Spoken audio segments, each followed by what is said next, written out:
So here we have part 2 of our review of the masterpiece Soundwave. We're going to get into the minions in just a sec. So just to recap, here he is in alt mode, in his cassette mode. He comes with his energon. We'll keep these other accessories off to the side. And the Megatron alt mode accessory. So we'll keep that to the side. Let's start with, why don't we start with the Condors, Buzzsaw and Laserbeak. All right, let me just gush about these figures a little bit. I didn't have time to gush about them. I didn't have much time to gush about them in my Takara review. Incidentally, if you want to see my Takara review of the masterpiece Soundwave with Laserbeak, go check it out on youtube.com/techsushi. As you say it, Tech Sushi, TEKSUSHI. I will put a link in the description box below how you can find the channel. Awesome channel, lots of reviews by flyguy.net. Anyway, by Fly Guy. Alright, Laserbeak, essentially the same mode as Buzzsaw, just a difference in apps. If you look at the Takara version, exactly the same. They didn't change anything. Absolutely phenomenal. One thing I did forget to discuss in my Takara review is it comes with a camera. There is a feature that they kept back in the show. This one actually extended a little bit more upward. It was Laserbeak Spy Cam, and it does fold nicely like that. For Buzzsaw, I did have trouble prying it open. I had to use a box cutter to just lift it up a little bit. So you might want to have an adult help you with that. Or if you're an adult, just be careful and don't cut yourself. You just lift it up with a Swiss Army knife or a box cutter or whatever. A very thin blade can lift it up. Now it's pretty okay. Actually, yeah, it's okay. It just got stuck for a while. So articulation, the wings do flap because of transformation. The legs go in and out because of transformation, and the neck just snakes about. What I like about this is, apart from the accuracy, is they've kept his blasters and his sort of jet engines on him. In the old G1 toy, you had to remove it to transform into cassette, and there was no place to put it. And right now, I'm glad they incorporated it. So very, very nice. But they were done in chrome. This one, no. So to transform them, I'll show you Laserbeak. Go ahead and fold the wings forward, and go ahead and fold the legs back. Fold the fins down like that, and then fold the thrusters down like that. So for those of you kids who weren't born and who didn't live in the 80s, this is what a cassette tape looks like. It's actually, this is more in the size of a mini cassette. In the toy, actually, this whole set comes with cases for each of the cassettes. And the original cassette tape was about this big. I'm sorry I don't have a sample with me because I think my wife threw away most of our junk, and nobody uses cassette tapes anymore. But they were much bigger. Like 3 times the size of this. They were like about this big. Yeah, about this big. Then people started shrinking them because technology was getting better. This was actually a micro cassette size. It's an actual size of a micro cassette. And it does come in these cases. And the actual cassette tapes back in the day also did come in these cases, small cassettes. And they were basically analog devices. There was a magnetic strip right there that were on these reels, and they would, when you play them, they would play the music as there's a head, magnetic head that would scan it for the music, and the music would come out. And that's how things got recorded back then. There was no iPod, there was no downloading and whatnot. They were just recording, audio recording on magnetic tapes, on magnetic film strips. Yeah, that's what they were called, cassette tapes. Cassettes. Okay, and they would fit this way. That's that. I'll demonstrate. I will demonstrate what's his name? Buzzsaw on Soundwave.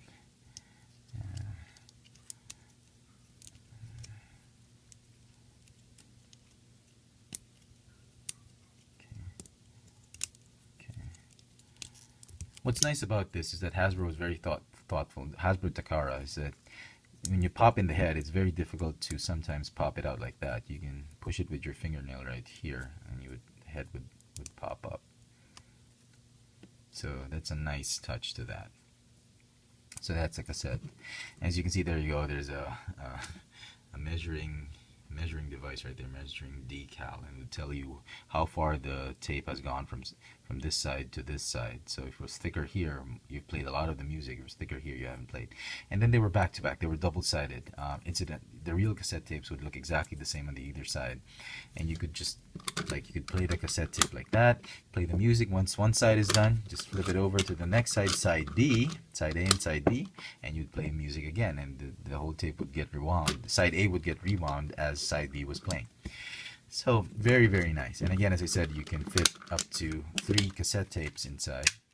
I know you kids are saying, what the hell is a cassette tape? So you can Google it, trust me.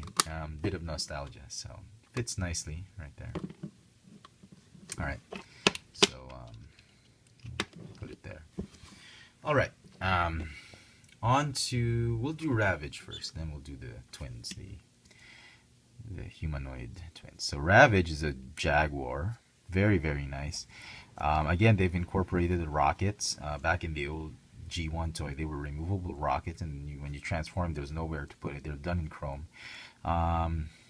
There's a little bit of kibble, if I'm nitpicking, right there on his leg, on his front legs. But other than that, it's a very nice Ravage. I do like the Generations Ravage more, the one that came with Hounds. I don't have him with me. In terms of the actual look of the figure and articulation, but in terms of transformation, this is unbelievably cool. They incorporate everything, and it from the looks of it, from just looking at the toy, it's very difficult to imagine how he can transform and flatten up into a cassette. In the old G1 toy, Ravage was very thin. He was as thin as the cassette. You just popped up the legs and they pop open the head and the tail, and that was it. He was this thin. Now they've given him a little bit of body and girth, so that's very cool. Very nice, Takara and Hasbro. So to transform him, you want to go ahead and rotate the legs like this, and fold them up like that, right there, and just yeah, just keep it like that. The legs, they go this way, and they sort of get into his ass like that. Go ahead and fold the tail, split his waist like that,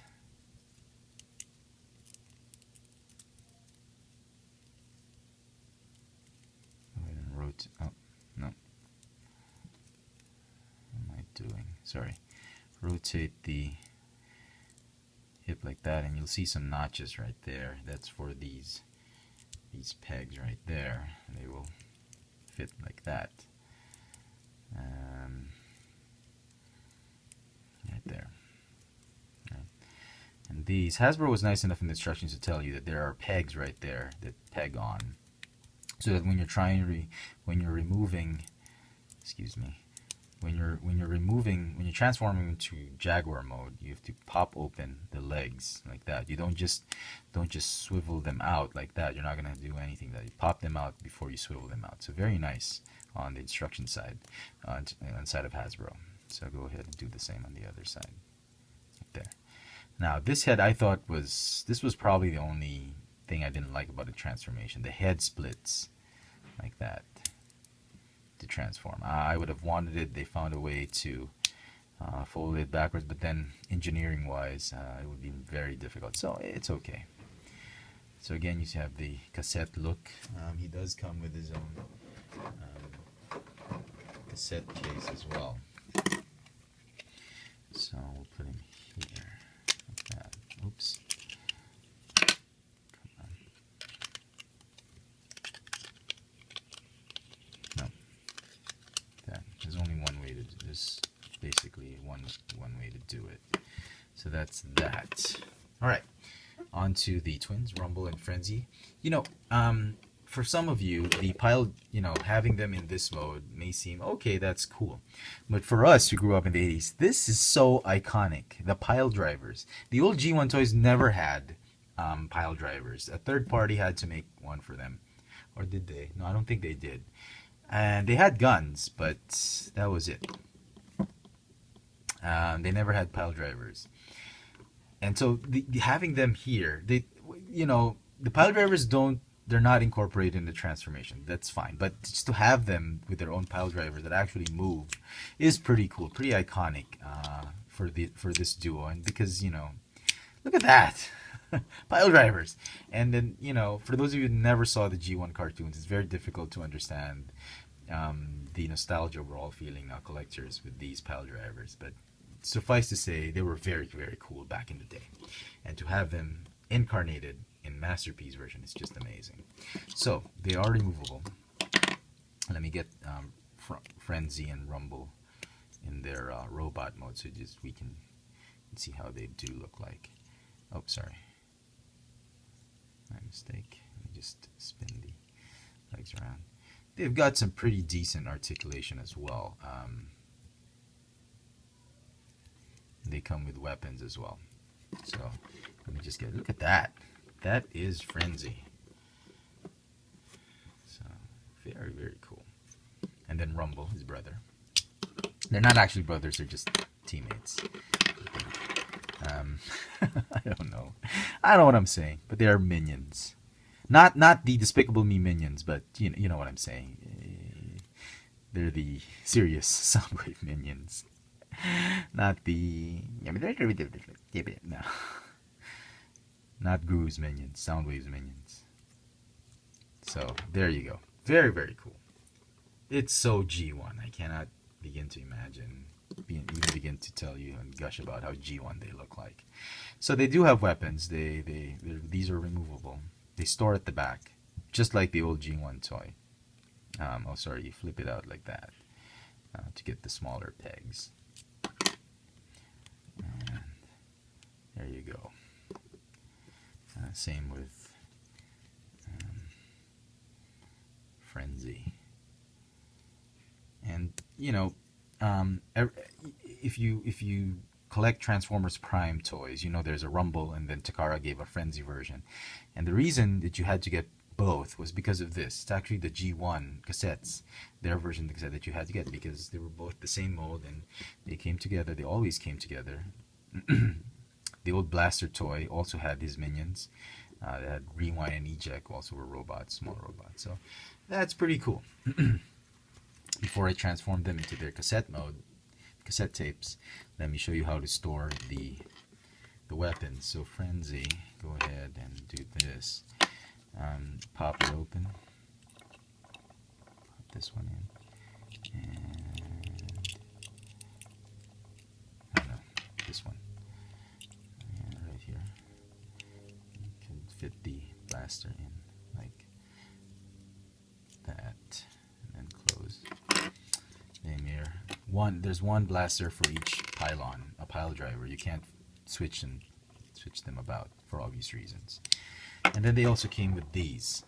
These were actually backpacks that allowed you to store their pile drivers. So there's one way to fit them so that the fins don't hit each other. And that way you could store them as sort of like battery packs. It looks weird and funny, but that's I think the way to do it.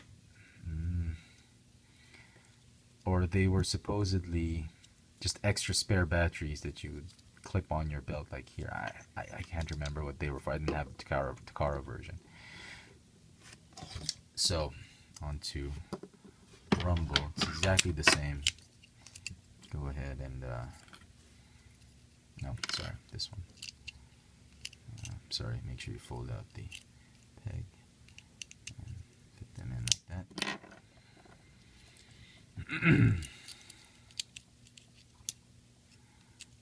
Okay, and then they would fit here. So that's pretty cool.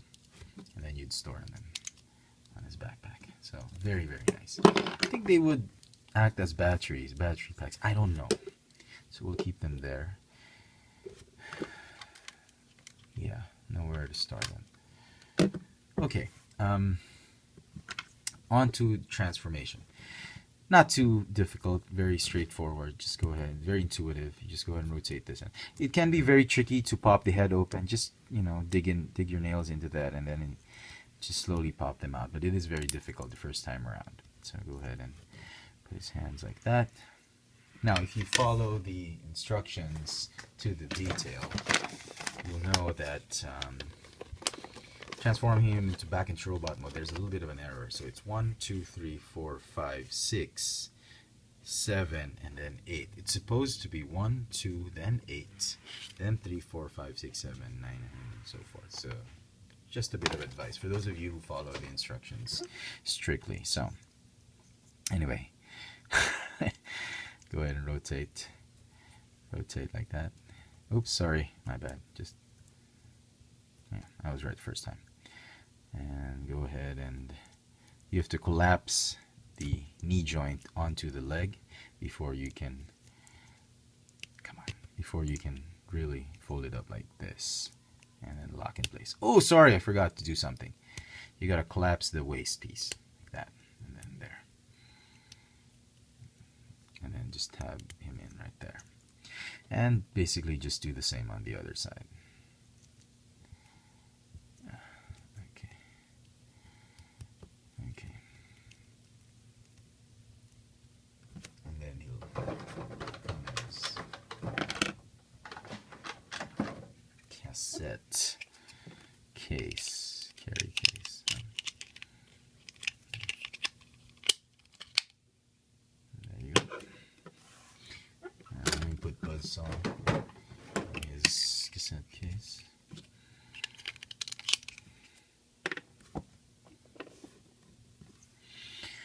Alright, last one, rumble.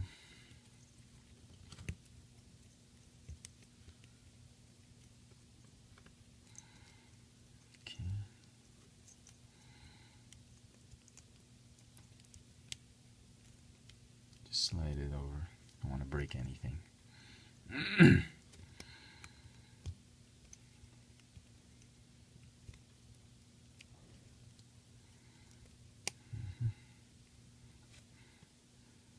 Okay. And then his cassette case.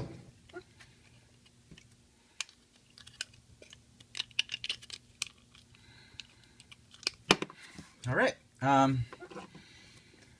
me just put them side by side.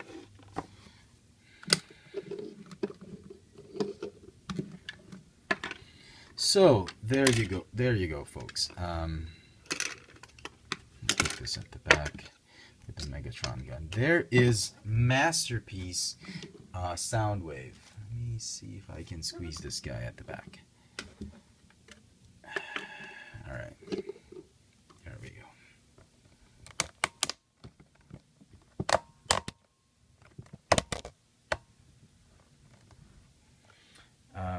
Yeah, I think that's better.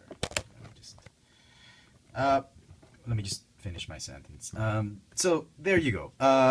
Do you go Takara or Hasbro? I personally think the Hasbro has more bang for the buck. Bang for your buck. It'll give you all the 5 minions and the accessories in one set, and you'll end up saving a good $30-$60 easily, than maybe a good $100 if you're going to import everything from Japan, because the Takara version will only have Soundwave and Laserbeak, and you have to buy the other minions in 2 separate packs. They don't come 4 minions don't come in one. It's 2 at a time. The blue Frenzy in Japan with Buzzsaw, and then Ravage with Rumble in Japan, or vice versa. So to me, getting the Toys R Us exclusive version is the better deal. They're basically the same figure. The quality is the same. The paint apps are the same. The only difference is the head. So if you're really if you want the toy accurate version, then okay, you can go with Takara and spend more. But if you're okay with the actual show version, cartoon accurate version, then the Hasbro version I think is a lot better. The only problem is, Toys R Us, not all Toys R Us will have it. A lot of scalpers are going to be out there. It's going to be very difficult hunting it down because it is an exclusive. But still, I think it'll still be worth your while to hunt this one down, especially if you're a big G1 fan. You love Soundwave. I mean, come on. This is one of the best Transformers figures or sets out there by far. I mean, If you're looking to enter the Masterpiece line, the Masterpiece 10 or Optimus Prime, and the Soundwave. I'm saying Masterpiece 10 because the second version of Optimus Prime Masterpiece and the Soundwave Masterpiece figures are perfect entry points for you. I'm not trying to give you a bad influence or anything. I know the Masterpiece line is very expensive. If you don't have the means to get it, then no, just don't collect it. If you have the means to collect the Masterpiece line and you're thinking of how to enter it, you don't want to buy all the figures at once. You want to do it one at a time. The Soundwave set or the Optimus Prime set are good entry points. The second version of Optimus Prime, the smaller one, the MP10. So there you go, folks. I hope you've enjoyed this video review. 2 parts. I do apologize. It's going to be very lengthy to upload in one video. If you did, please click the thumbs up icon at the bottom. Share this video on Google Plus if you want. Check out all my reviews. Latest reviews, they're all going to be here on Cheffatron. My old channel FX France is still alive, but it'll only have vlogs. So if anybody subscribed to my old channel still hasn't found out my new channel, tell them about it, Cheffatron. And you want to know my latest toy purchases, please follow me on Twitter, twitter.com/FXFrance. Toy sightings here in Manila posted on Instagram at FXFrance. Transformers Masterpiece Soundwave by Hasbro. There you go. Thanks for watching.